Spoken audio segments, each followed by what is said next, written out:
Hello বন্ধুরা, আজ আমরা যাচ্ছি এক আঙ্কেলের বাড়িতে। ওনার বাড়িতে আজ পূজা, তাই অনেক দিন আগে থেকেই না উনি বলে রেখেছিলেন আমাদের। এমনিতেই আজ ওয়েদারটা খুবই খারাপ, কিন্তু আঙ্কেলকে না বলতে পারলাম না, তাই বেরিয়ে পড়েছি মেয়েকে সাথে নিয়ে। প্রায় 2-3 দিন হলো এখানে ওয়েদারটা ভীষণই খারাপ। ওই সব সময় মেঘলা করে আছে আর ভীষণই ঠান্ডা, আর যখন তখন বৃষ্টি পড়ছে। মেয়েকে নিয়ে যাওয়ার ইচ্ছে ছিল না, কিন্তু আঙ্কেলকে না বলতে পেরে চলে এলাম।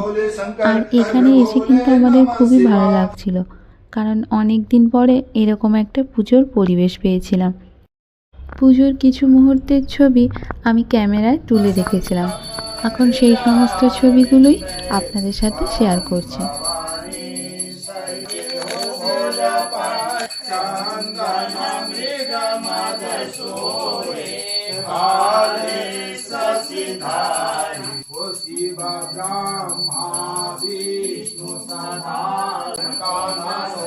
विश्व में कल्याण हो, संसार को संभावना हो, संसार को प्रेम।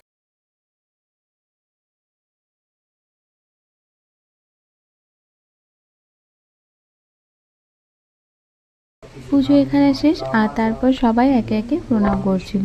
তো ঠাকুরমশাই আমার মেয়ের হাতেও ডোর বেঁধে দিয়েছিল। আর তারপরে আমরা সবাই প্রসাদ পেয়েছিলাম।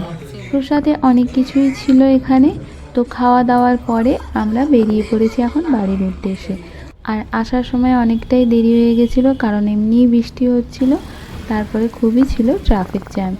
টিয়াও সারাদিন খেলে খুবই ক্লান্ত হয়ে গেছিলো, আর ও আসার সময় ঘুমিয়ে পড়েছিল। তাহলে চলুন বন্ধুরা, আজকের মতো ভিডিওটা এই পর্যন্তই। ভালো লাগলে অবশ্যই লাইক করে দেবেন।